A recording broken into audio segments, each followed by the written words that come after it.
فقال عز من قائل ثم أورثنا الكتاب الذين اصطفى عبادنا فمنهم ظالم لنفسه ومنهم مقتصد ومنهم سابق بالخيرات بإذن الله ذلك هو الفضل الكبير.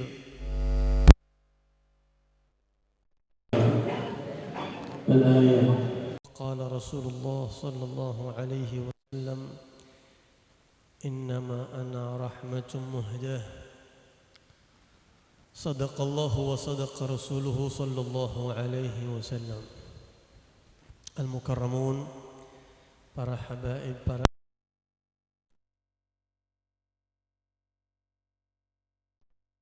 bil khusus yang banyak hadir di hadapan kita, Bapak Direktur PT GKD Bapak Hari Purwanto, Ketua DKM GKD Bapak Saleh, Ketua DKM Akebono yaitu Bapak Haji Syarif Abdul Nasir, Bapak Dwi Herawan, Bapak Kusbiantoro, dan semuanya yang hadir di sini, para karyawan sekalian. Mudah-mudahan kita dengan izin Allah, kita berkahnya Rasulullah SAW ditulis nama kita orang-orang yang masuk surga tanpa harus mampir ke neraka. Amin. Dimudahkan oleh Allah Subhanahu wa taala istiqamah. Dan insya Allah di hati kita Allah tambahkan rasa cinta, rasa rindu kepada Nabi Muhammad sallallahu alaihi wasallam. Amin ya rabbal alamin. Gimana kabarnya jamaah, pada sehat ini semua? Udah berapa tahun saya nggak di sini nih ya? Sejak Covid pokoknya ya. Alhamdulillah. Masya Allah. Kalau kangen datang kudunya ya. Iya, alhamdulillah. Ini mungkin ekspresi kangen undang. Sebenarnya saya juga bilang sama jamaah gitu supaya nggak putus. Saya sih berharap minimal setahun sekali dah. Kalau sebulan sekali aja saya udah nggak bisa dan nggak mau mungkin. Kalau setahun sekali, insya Allah saya pengen gitu supaya nggak putus. Mudah-mudahan kayak gini langgeng, insya Allah ya. Amin ya rabbal alamin. Dan begitulah kehidupan. Al-Imam Al-Habib Abdullah bin Abdul Haddad mengatakan wa'lam bi anna al-kawn matbu'un 'ala at-tabdili wat-takdiri fam'in bin nazar. Ketahuilah bahwa yang namanya makhluk itu udah Allah setting, karakter makhluk itu berubah. Enggak ada makhluk yang enggak berubah. Yang kagak berubah cuma Allah, Khalik, pencipta. Yang dari dulu sayangnya kagak berubah sama kita. Kalau kita rasa aja berubah. Dulu cinta, sekarang enek. Ya, dulu enek, sekarang cinta. Ya itulah makhluk. Dulu biasa, sekarang kangen. Dulu kangen, sekarang biasa. Dulu jelek, sekarang cakep. Ya, dulu cakep, sekarang jelek, mungkin begitu ada. Tua, muda, dan seterusnya. Begitulah kehidupan. Enggak ada yang enggak berubah. Yang namanya makhluk Allah sudah bikin karakter dan sifatnya berubah. Makanya ketika Nabi Muhammad SAW dalam konteks maulid nih, Allah Subhanahu wa taala pernah bilang begini sama Rasulullah, ya Muhammad, in syi'ta ja'altu amra ummatika ilaik. Wahai kekasihku, wahai Rasul, wahai Muhammad, kalau kamu mau nih sekarang, kata Allah, urusan umat kamu semua saya serahkan kepada kamu. Kamu yang pilih siapa yang masuk surga, siapa yang kagak. Kamu yang pilih siapa yang selamat, siapa yang kagak. Kamu yang urus. Ya. Kira-kira kalau Nabi yang urus beres apa kagak? Beres. Wah, kita tuh surga semua kali tuh kalau Nabi terima tawaran itu. Ini maksudnya urusan diserahin ini dalam konteks izin ya, sama seperti penguasa, Allah serahkan urusan kita ke penguasa, ulatul amr.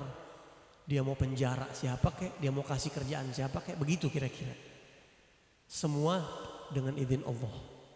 Nah, Allah pernah tawarin kewenangan itu sama Nabi Muhammad Semua umat kamu aku serahkan kepada engkau. Saya nggak ikut-ikut. Kamu pilih siapa yang mau kamu berikan kebahagiaan, kesenangan.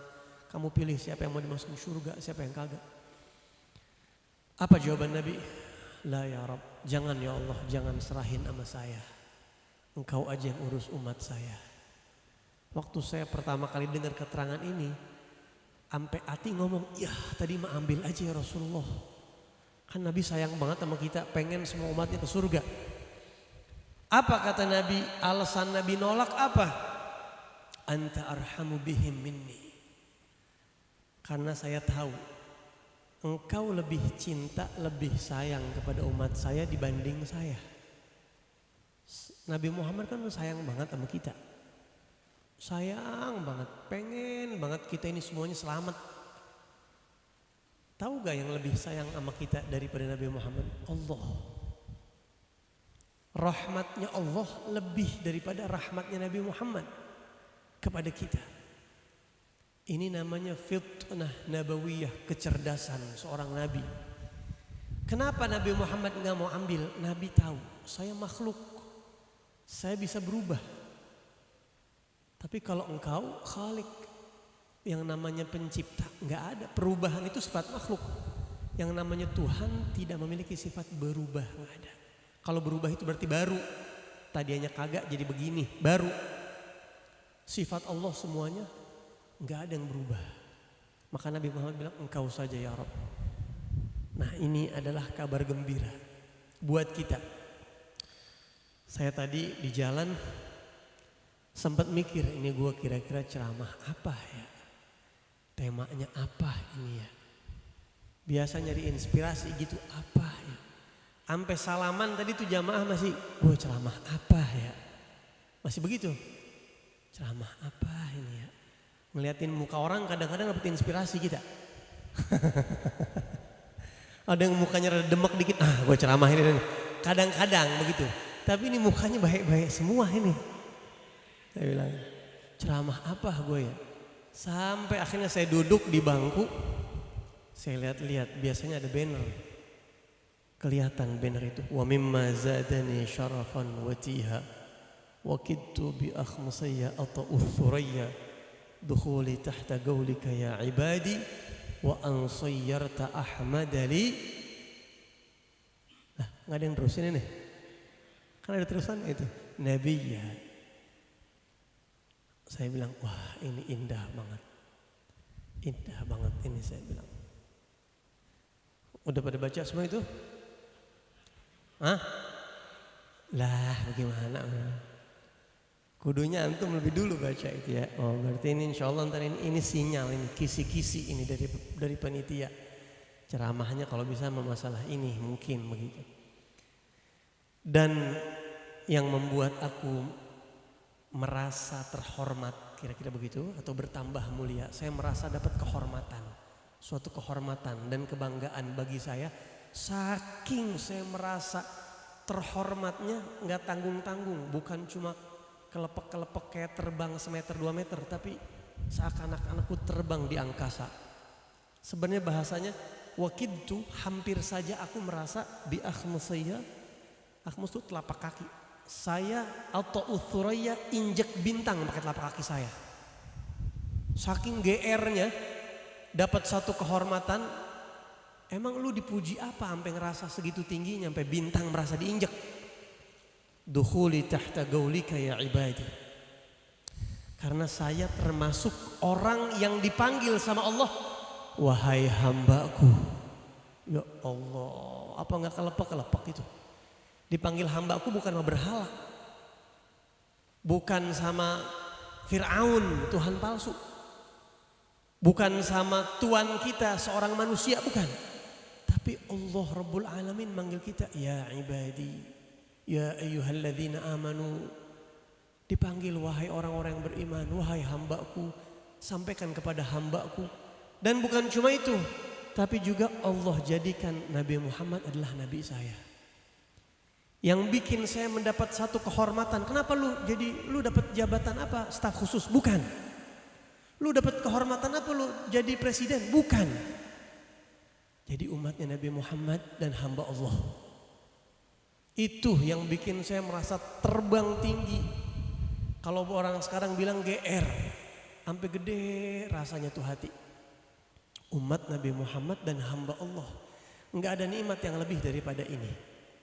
Ini adalah syair yang digubah oleh seorang ulama besar di Maghrib, di Maroko sana, itu Asy-Syaikh Al-Qadhi Abil Fadl Iyad Al-Yahsubi, seorang ulama besar, penulis kitab yang sangat fenomenal, yaitu kitab Asy-Syifa bi Ta'rif Huquqil Mustafa, kitab yang dibaca oleh ratusan tahun, miliaran umat, ulama, jutaan ulama.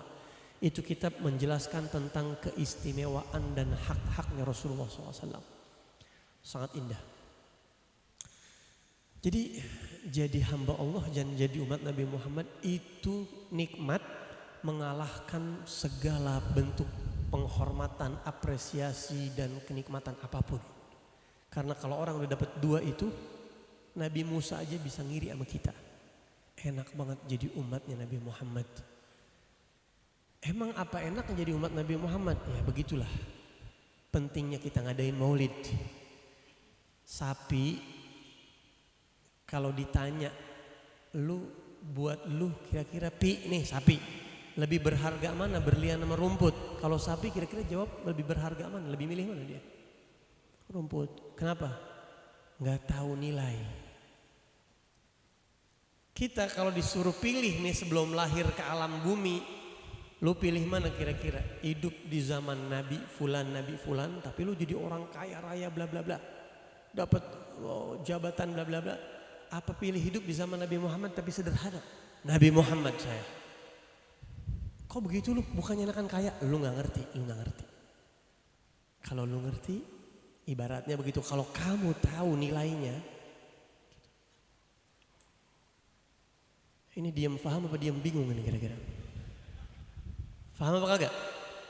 Saya jelasin satu ayat Quran aja. Satu aja ayat Quran.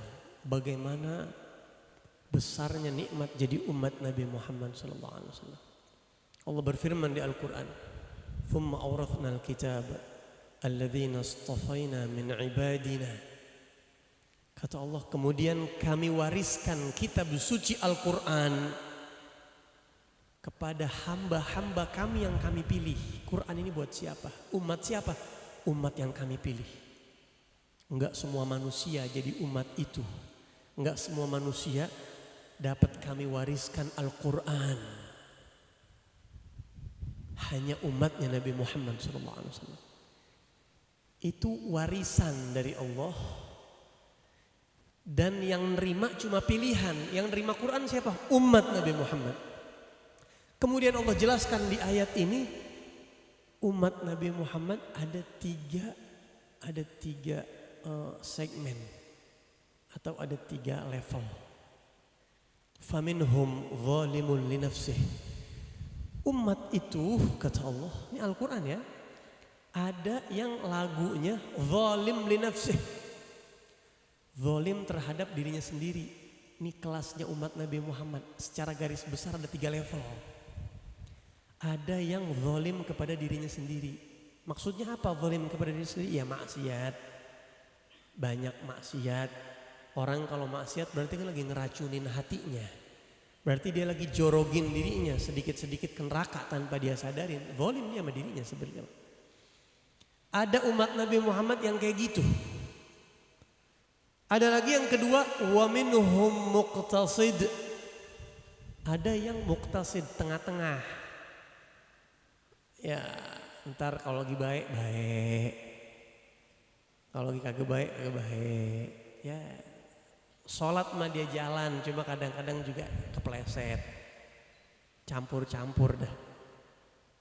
Kalau yang pertama tuh terlalu boros, banyak dosanya. Kalau yang kedua sedang dah, ya baik, sholat 5 waktu dia nggak tinggal, cuma kadang-kadang ada kekurangan. Wa minhum sabiqum bil khairat. Yang ketiga kata Allah, sabiq, unggul bil khairat, dengan banyak ibadah.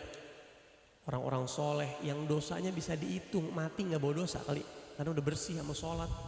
Kalaupun dia ada kesalahan-kesalahan, udah dilatih dari kecil tuh, udah dididik. sama orang tuanya, lingkungannya baik, udah terus kenalnya cuma Allah dan Rasulnya. Terus ibadah dari kecil sampai muda, terus sampai jadi orang soleh sampai meninggal. Sabiqum bil khairat biiznillah, itu pun semua dengan izin Allah. Dah, kira-kira kita belah mana ini? Yang pertama yang banyak dosa, yang tengah-tengah, apa yang unggul, bibit unggul kira-kira? Yang mana kira-kira kita? Kalau saya ditanya, saya yang pertama paling banyak dosa, begitu kalau saya. Nah jangan kepedean jadi orang. Saya makanya bibit unggul, lebih hancur amal kita udah. Kayaknya masih orang baik ini nggak ada dosa, saya lah hancur pahala udah. Ujub namanya itu. Kalau Habib yang mana? Kalau saya zalim li nafsi, kalau saya terlalu banyak dosa, kalau saya. Kok begitu Bib? Wah Habib jangan-jangan diam-diam nih suka ke diskotik kali ya, janganlah. Nih, tanya Rasulullah setiap hari tobat, 70 kali tobat Rasulullah istighfar. Orang soleh, Sayyidina Umar dah yang udah ketahuan. Sayyidina Umar ini sama sahabat Nabi yang namanya Sayyidina Hudzaifah ibnul Yaman. Satu-satunya sahabat Nabi yang satu-satunya yang Nabi bocorin nama-nama orang munafik. Cuma dia doang. Rasulullah tahu orang munafik siapa aja. Cuma Sayyidina Abu Bakar aja gak dikasih tahu sama Rasulullah. Sayyidina Umar aja gak dikasih tahu. Yang dikasih tahu cuma satu orang sahabat namanya Hudzaifah ibnul Yaman. Fulan. Ada 300-an orang yang luarnya Islam, dalamnya kafir. Sehingga setelah Nabi Muhammad meninggal, itu sahabat-sahabat kalau ada yang mati ngelihat Sayyidina Hudzaifah, dia nyolatin nggak? Karena nyolatin orang kafir haram hukumnya. Kalau dia nggak nyolatin, wah berarti dia munafik ono. Sampai begitu. Sayyidina Umar yang udah dapat jaminan surga dari Rasulullah, sampai nanya sama Sayyidina Hudzaifah ibnul Yaman, hal addani Rasulullah fil munafiqin. Hudzaifah, kalau bahasa kita ini bahasa kita ya, lu jujur sama gue. Nabi nyebut nama gue di kelompok orang munafik, ada gak nama gue?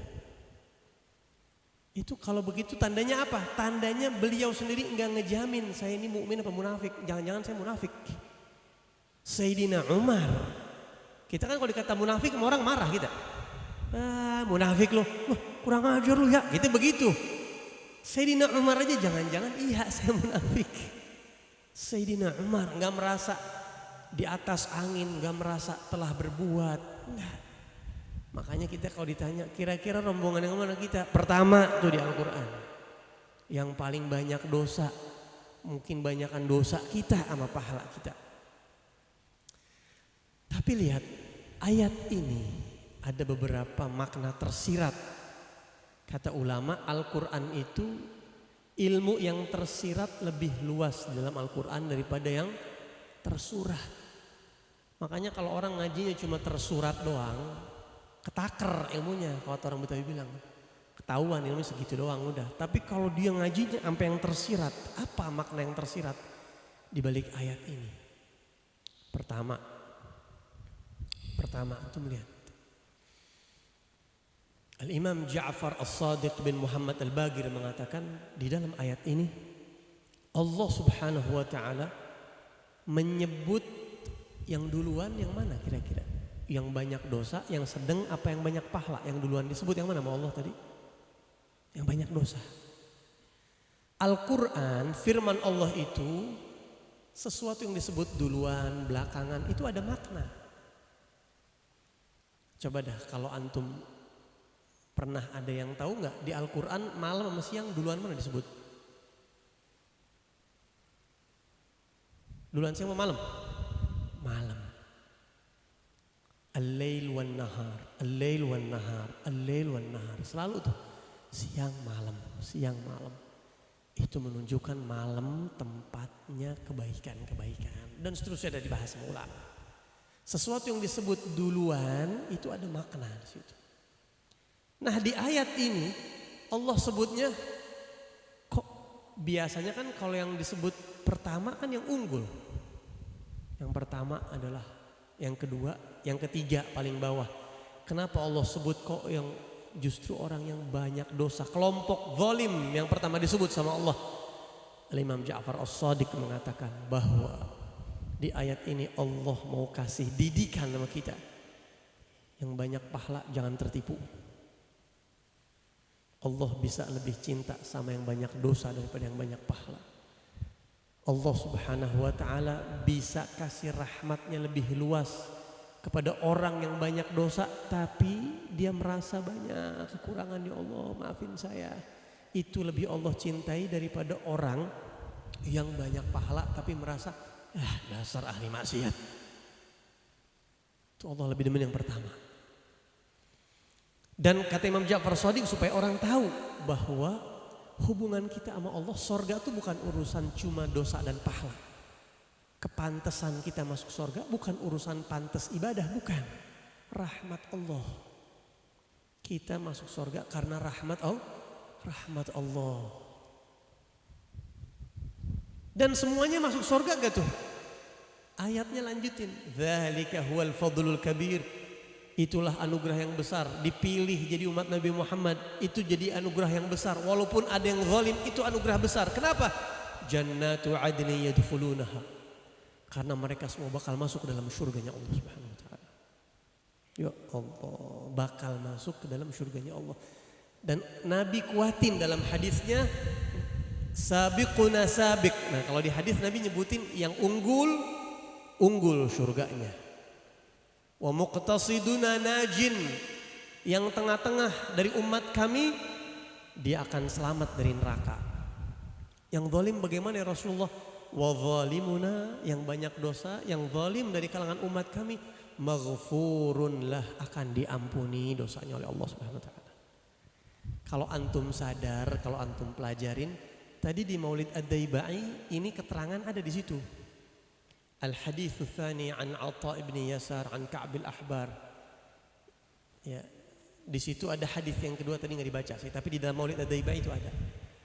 Thuluthun yadkhuluna al-jannata bighairi hisab. Umat Nabi Muhammad sepertiga pertama masuk surga enggak pakai hisab, langsung. Wa thuluthun ya'tuna bi dzunubihim wa khataayahum fayaghfaru lahum. Sepertiga yang kedua hari kiamat bawa dosa gede-gede tapi diampunin, bawa dosa tapi diampunin sama Allah. Yang ketiga nih, ya'tuna bidzunubin wa khataaya 'idham. Hari kiamat begitu bangkit baru ketahuan dosanya gede-gede banget, bukan gede doang, gede banget dosanya. Fayaqulullahu ta'ala lil malaikah. Akhirnya Allah berfirman kepada malaikat, idhabu fazinuhum. Hai para malaikatku, coba timbang amal mereka yang dosanya pada gede-gede banget. Fayaqulun, malaikat setelah nimbang mereka berkata, ya Rabbana wajadnahum asrafu ala anfusihim wajadna amalahum minadz-dzunubi ka'amthalil jibal. Ya Allah, Engkau lebih tahu dah. Setelah kami timbang amal mereka tuh yang pada zalim-zalim, dosanya sampai segede-gede gunung ya Rabb. Sampai gede banget, sampai enggak ada kebaikannya tuh orang. Ghair annahum yashhaduna an la ilaha illallah wa anna Muhammadar Rasulullah. Cuma mereka punya satu kebaikan doang. Di hati mereka ada la ilaha illallah Muhammadur Rasulullah. Di hati mereka cuma ada keyakinan Engkau Tuhan, tidak ada yang lain, dan Nabi Muhammad adalah utusan Engkau. Cuma itu doang harapannya. Apa kata Allah? Fayaqulul wa izzati wa jalali. Fayaqulul haq wa izzati wa jalali. Allah kemudian berfirman, aku bersumpah demi kemuliaanku, kata Allah, la ja'altu man akhlasa li bisyahadati kaman kadzdzaba bi. Yang masih ada la ilaha illallah Muhammadur Rasulullah di hatinya, adkhiluhumul jannata bi rahmati. Masukin semua ke surga. Tapi kata Allah, la ja'altu man akhlasa li bisyahadati kaman kadzdzaba bi. Saya tahu mana yang la ilaha illallah Muhammadur Rasulullah nyahnya murni, mana yang keyakinannya murni dan mana yang cacat, mana yang munafik, mana yang kagak tulus. Saya enggak masukin. Asal tulus aja tuh la ilaha illallah Muhammadur Rasulullah, tulus aja masukin ke surga. Dan saya tahu. Makanya jadi hamba Allah dan jadi umat Nabi Muhammad, jaga sampai mati tuh. Jaga tuh baik-baik la ilaha illallah, jaga baik-baik. Dari sini juga kita ambil pelajaran, sama orang kita jangan ampe ngecap jelek-jelek banget. Ada orang berbuat salah, jangan sampai dihina banget. Umat Nabi Muhammad tuh. Umat Nabi Muhammad mah asal dia ikhlas la ilaha illallah Muhammad Rasulullah udah. Siapapun kita nggak tahu. Ya. Ulama ngajarin kita kalau sama orang biar longgar. Kalau mau ketat sama diri ente sendiri biar ketat. Sama orang udah dah umat Nabi Muhammad mungkin suatu saat dia tobat, dia benar kita nggak tahu. Kalau sama diri kita sendiri biar sering suudzon. Kalau kita kan kagak kadang-kadang sama diri kita tengil, kepedean kadang-kadang sama orang lain ketat banget. Neraka nih orang kayaknya udah kagak bener banget nih orang. Udah begitu kita kadang-kadang. Ya, nah maka dari itu nikmat jadi umat Nabi Muhammad jaga sama orang ya yang namanya orang kurang lebih. Kalau kita misalnya melihat ada orang jahat, nih orang asal jahat jangan menghina Nabi aja. Jangan menghina sahabat Nabi, jangan menghina keluarga Nabi, udah cukup. Jangan menghina orang soleh, dah. Jangan menghina umat Nabi, dah. Jangan bikin sesat umat Nabi, aman. Makanya preman-preman tuh harapan ke surganya gede. Dosa dia antara dia sama Allah doang. Yang ribet tuh kalau yang dosanya antara dia sama orang. Tuh yang repot tuh. Preman nih asal dia sama Allah ya. Nabi bersabda dalam hadisnya syafaati li ahlil kabair min ummati. Syafaat saya hari kiamat nanti saya berikan untuk umat saya yang suka ngerjain dosa besar. Umat saya ahli dosa besar, nanti saya bantu dia dengan syafaat saya. Asal jangan bikin sakit hati Nabi Muhammad. Kan ada aliran yang ngatain sahabatnya Nabi Muhammad, ngatain istrinya Nabi Muhammad, ngatain keluarganya Nabi Muhammad. Wah kalau itu saya nggak tahu dah. Nyesatin umat Nabi Muhammad. Nabi sedih itu umat saya harusnya ke surga gara-gara dia jadi pada ke neraka. Wah kalau itu saya nggak tahu dah. Asal banyak dosa orang kalau kurang-kurang lebih ya. Insya Allah kalau umat Nabi Muhammad mah ke surganya gampang. Itu sudah janjinya Allah Subhanahu wa ta'ala. Hadirin, ceramah gak perlu lama-lama. Kebuli dingin udah kagak enak ya. Terus lapar tuh kalau kelamaan bisa hilang laparnya. Kalau makan udah kagak lapar udah kagak enak tuh. Kalau lagi lapar makan enak udah, mau katanya lauknya kurang lebih cuma nasi panas-panas dikepel pakai garam kalau orang dulu tuh ya. Dikepel tuh nasi baru banget dikeluar dikepel itu udah enak banget. Saya nggak mau lama-lama, saya mau akhirin mungkin tausiah ini dengan apa ya? Mungkin ini pesan yang bisa, yang sifatnya itu aplikatif, bisa antum terapkan dalam kehidupan antum sehari-hari. Apa itu? Saya berharap. Ini juga saya sering ngomong sama santri kadang-kadang. Santri yang gede-gede saya sering sampein. Dan juga sama orang-orang yang tertentu saya sering sampein. Tolong aktifkan di dalam diri kita critical thinking. Critical thinking aktifin. Biar kita ini naik level. Upgrade jiwa kita. Upgrade mindset kita. Upgrade kelas kita. Salah satu caranya, ada banyak cara, tapi salah satu cara yang sangat efektif itu aktifkan critical thinking. Paham? Paham gak kira-kira? Kalau lapar begini memang susah diajak ngomong tuh.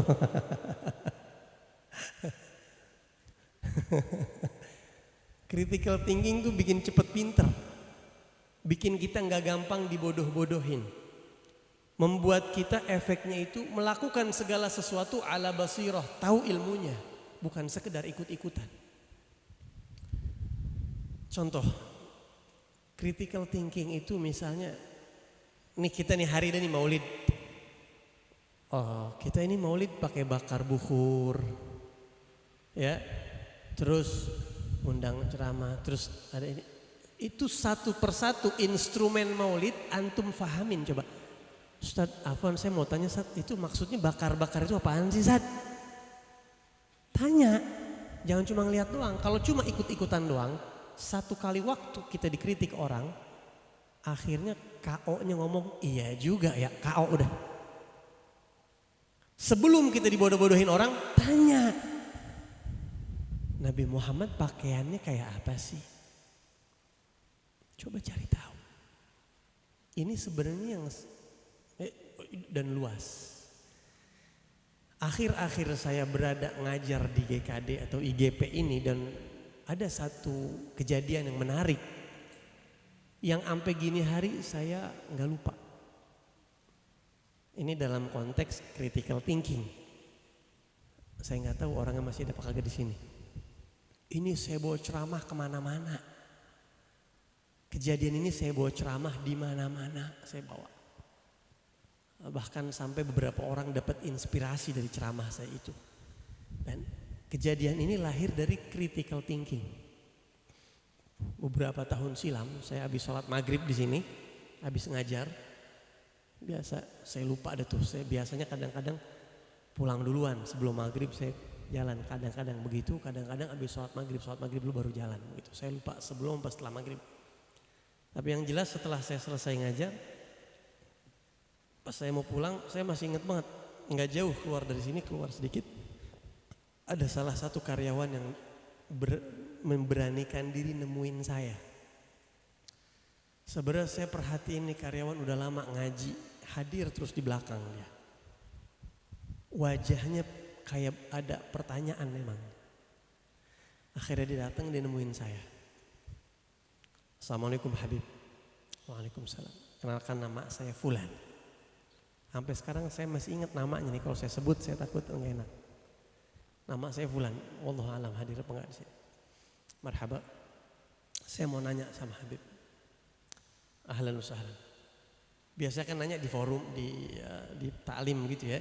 Tapi dia tahu pertanyaan ini enggak layak ditanyakan di forum. Khawatir orang salah paham. Ini orang bijak. Bijak, saya salut. Dia bilang, saya minta maaf sebelumnya. Saya tidak sementara ini tidak semanhaj dengan Habib. Saya tidak sama metode agamanya dengan Habib. Kita sama-sama muslim tapi beda basic lah begitu. Marhaba. Apa yang dia mau tanya? Tapi saya nyaman. Kata dia nih, saya nggak lebih-lebihin ya. Kurang lebih gitu ya. Saya nyaman, saya ikut pengajian Habib, saya nyaman, kata dia. Saya suka, saya tertarik. Makanya saya sering hadir. Cuma saya di belakang terus. Dan ini bikin saya bingung, Beb, kata dia. Islam ini ada banyak modelnya. Ada model A, B, C, D, gitu kira-kira. Saya berusaha mencari tahu Islam mana sih yang harus saya ikutin. Keren ya orang. Ini pertanyaan keren. Ini namanya critical thinkingnya hidup. Jangan apa namanya, walau bolin amin waktu orang dulu gitu, ikut aja nggak begitu. Akhirnya, Toib, apa yang dia mau tanya? Saya sudah baca buku, ikut banyak kajian di berbagai majelis, banyak baca buku. Yang ini bilang katanya ini yang benar, yang ini bilang katanya Islam yang benar, yang ini. Saya bingung. Saya bingung, Habib. Jujur saya bingung, kata dia. Yang mana yang harus saya ikutin? Ini pertanyaan ini ketika dihadapkan sama saya sebagai yang disodorkan pertanyaan dituntut harus bijaksana, profesional, dan proporsional. Enggak mungkin saya jawab, lah ikut Islam aneh aja udah, ente ngapain ikut Islam yang lain? Enggak mungkin saya begitu. Langsung dia nggak ikut, udah pasti ini nggak tepat, nggak bijak. Saya sengaja saya serahkan. Saya bilang begini sama dia.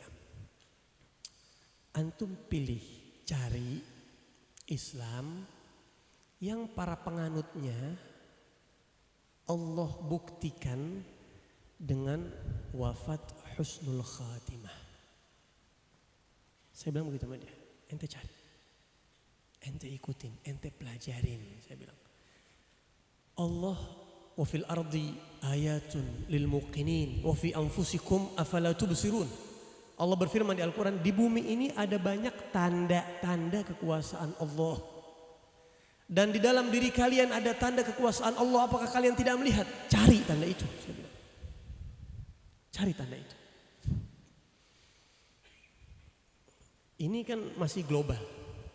Gitu. Lihat orang-orang yang wafatnya dalam keadaan sujud.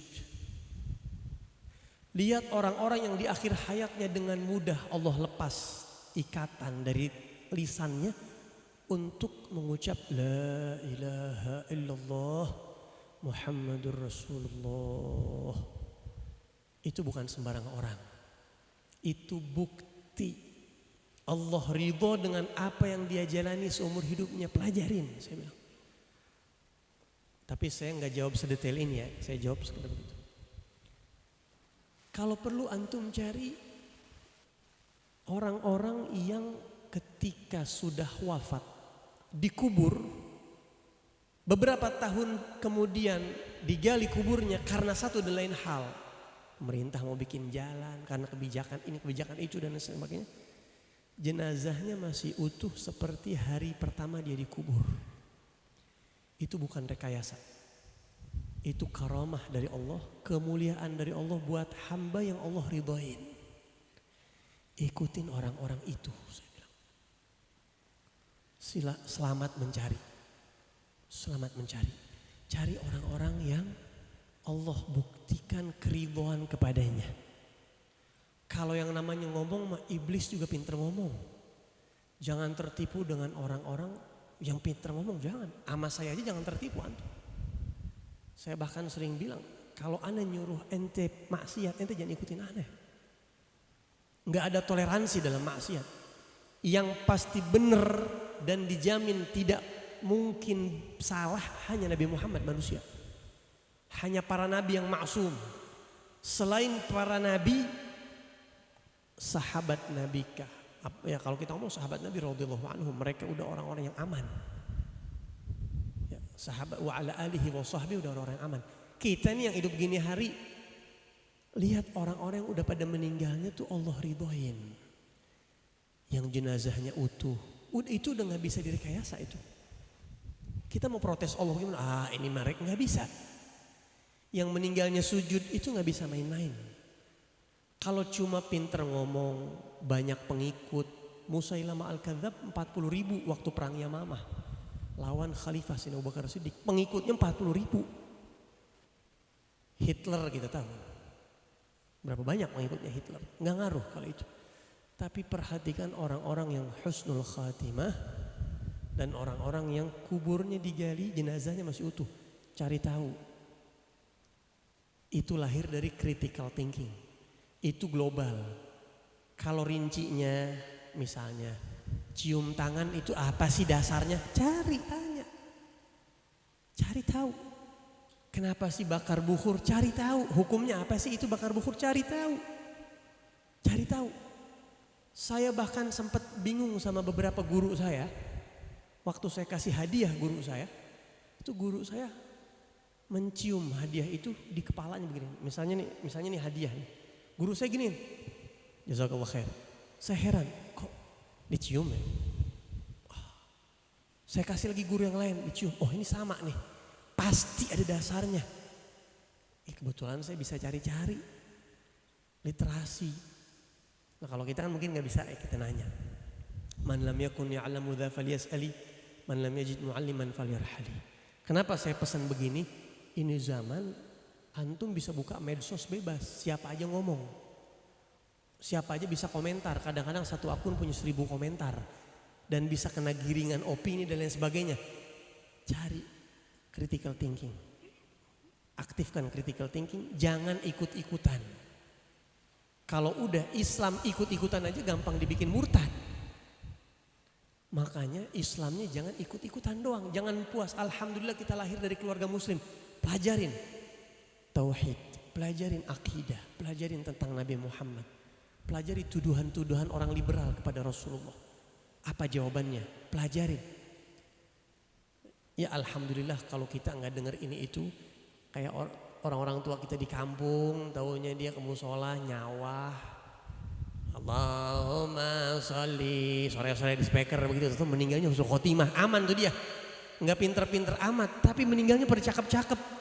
Karena enggak ada yang ngusik tuh hatinya. Nah kita yang hidup di kota, teknologi udah terbuka. Jangan puas hanya dengan katanya, atau satu dan lainnya. Cari. Ya seperti Nabi Ibrahim, Allah Subhanahu wa taala berikan hidayah dan petunjuk, dan kita minta hidayah kepada Allah setiap hari. Ihdinas siratal, biar khusyuk lempangan itu. Ya Allah, jangan sampai yang hak di mata saya jadi batil. Jangan sampai yang di mata kamu batil, di mata saya saru jadi hak. Allahumma arinal haqqa haqqan. Banyakin baca doa itu tuh. Allahumma arinal haqqa haqqan warzuqna ittiba'ah wa arinal batila batilan warzuqna ijtinabah. Ya Allah, tunjukkanlah yang hak di sisimu, hak di mata saya. Jadikan seperti itu ya Allah. Tunjukkan yang batil di sisimu, batil di mata saya. Jangan kau balikan ya Rabb. Nyasar saya. Dan waj'al hawana muttabi'an, jadikanlah hawa nafsu kami, diri kami ikut tuntunan Nabi Muhammad sallallahu alaihi wasallam. Guru banyak ya, alat transportasi banyak, antum bisa tanya sekarang. Kalau critical thinking ini aktif, antum bisa dapat banyak wawasan buat anak-anak kita, buat orang-orang sekitar kita, keluarga kita. Mudah-mudahan Maulid ini bawa manfaat yang besar buat kita. Mudah-mudahan kita semuanya diridhoi oleh Allah dan Rasulnya. Allah maafin kesalahan-kesalahan kita. Allah tutup aib-aib kita. Keluarga anak-anak kita yang hidup di masa yang akan datang, Allah berikan perlindungan yang kuat dari Allah Subhanahu wa taala, tidak terpengaruh dengan berbagai macam ideologi, berbagai macam keyakinan yang menyimpang dari yang Allah ridhoi dan Rasulnya. Ala hadhihi wa ala kulli niyya salihah wa ila hadratin Nabi sallallahu alaihi wasallam. Al-Fatihah. أعوذ بالله من الشيطان الرجيم بسم الله الرحمن الرحيم الحمد لله رب العالمين الرحمن الرحيم مالك يوم الدين إياك نعبد وإياك نستعين اهدنا الصراط المستقيم صراط الذين أنعمت عليهم غير المغضوب عليهم ولا الضالين. Hadirin rahmatin Allah Subhanahu wa taala, saya ucapkan terima kasih banyak kepada antum semua, dan mudah-mudahan Allah kasih kita banyak umur ya, masih bisa ketemu di tahun-tahun yang akan datang.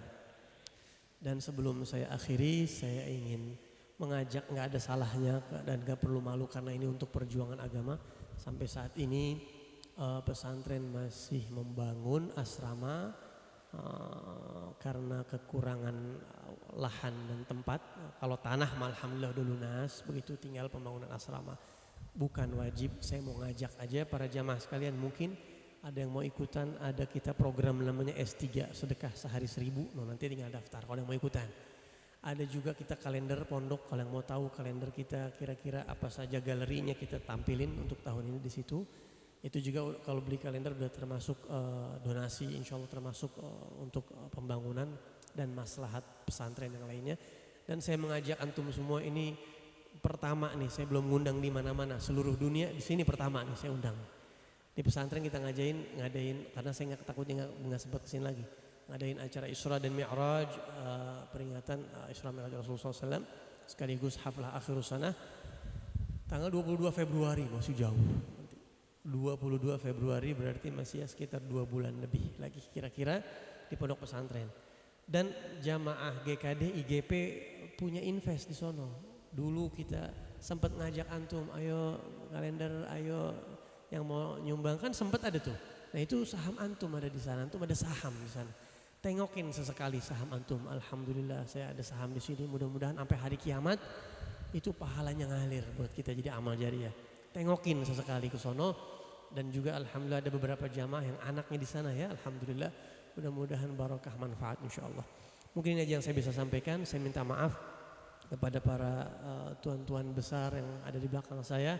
Saya nggak bisa ikut acara sampai akhir karena ada beberapa hal yang harus saya jalankan. Saya langsung permisi.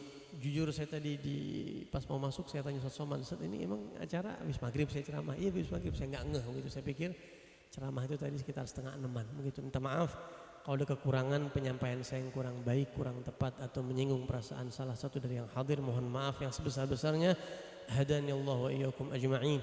Wal 'afu minkum. Wassalamualaikum warahmatullahi wabarakatuh.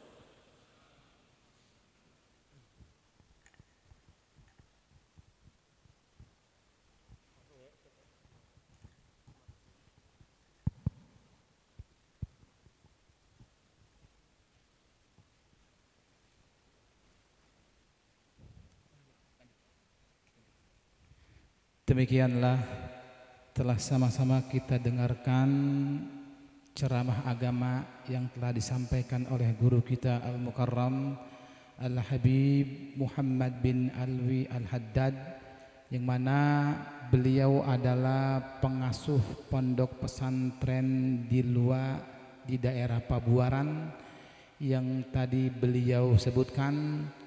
Dan tentunya kita pun selaku jamaah dari Masjid Al-Akhyar 1 ikut turut andil dalam pembangunan yang beliau laksanakan di pondok pesantrennya. Para jamaah sekalian yang kami hormati, meningkat acara selanjutnya kami mohon dengan segala hormat kepada Bapak Haji Hari Purwanto selaku Direktur PT Gemala Kempadaya untuk memberikan sambutannya. Kepada beliau, waktu dan tempat kami persilahkan.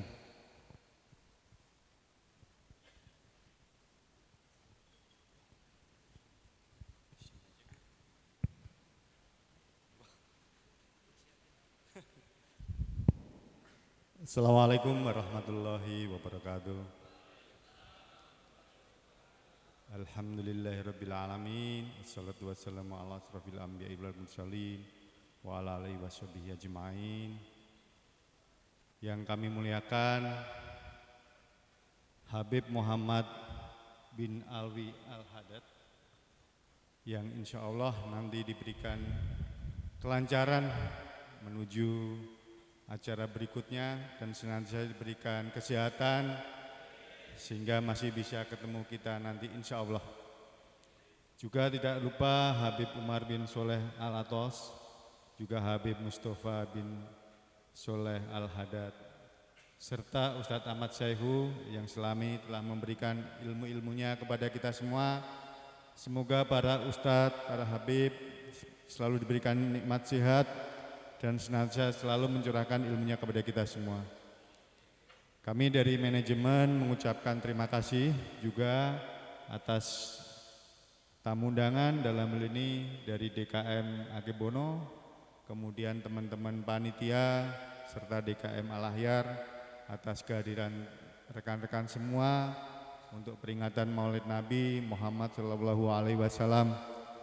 Insya Allah apa yang tadi disampaikan, nasihat-nasihat semua dari Habib, semoga bisa memberikan kekuatan kita, keimanan kita, karena sebaik-baiknya umat tadi disampaikan adalah umatnya Nabi Muhammad. Insya Allah kita semua bisa meneladani dengan baik apa yang menjadi panutan kita yang telah membawa masa kegelapan dan menunjukkan kita pada umatnya masa yang terang benderang. Insya Allah pengorbanan Nabi Muhammad SAW selalu memberikan jalan yang terbaik untuk kita. Mungkin itu yang dapat saya sampaikan. Semoga semangat yang kita dapatkan hari ini, bahwa kita disampaikan sebaik-baiknya umat Nabi Muhammad, insya Allah selalu mawas diri. Karena kita selalu ada kekurangan. Kalau Nabi Muhammad tadi sehari berapa? 70 kali istighfar, selalu bertaubat minta ampun pada Allah. Insya Allah kita semua juga demikian, yang tentunya pasti kita selalu banyak kekurangan. Dan semoga perusahaan kita senantiasa diberkahi, diberikan keselamatan. Kita semua yang di sini dan seluruh karyawan serta keluarga kita senantiasa diberikan keselamatan dan keberkahan juga, dan menjadi pribadi-pribadi yang insya Allah nanti bermanfaat untuk keluarga serta masyarakat dan umat. Demikian yang bisa saya sampaikan. Terima kasih. Bila ada kekurangannya saya juga mohon maaf. Billahi taufik wal hidayah. Assalamualaikum warahmatullahi wabarakatuh. Terima kasih kami ucapkan kepada Bapak Haji Hari Purwanto selaku Direktur PT Gemala Kempadaya yang telah memberikan sambutannya kepada kita semua. Meningkat acara selanjutnya yaitu sambutan dari pengasuh Majelis Taklim Jumat sore di PT Gemala Kempadaya 1 ini, yaitu kepada Al-Mukarram guru kita bersama Al Ustadz Ahmad Sehu SPDI. Waktu dan tempat kami persilahkan.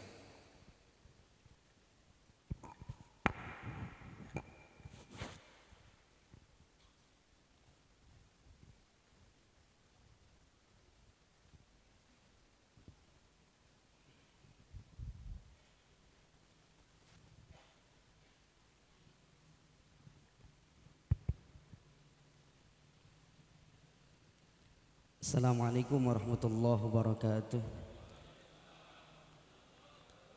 Alhamdulillahi haqqa hamdih wassalatu wassalamu ala sayyidina Muhammadin wa alihi wa sahbihi amma ba'du.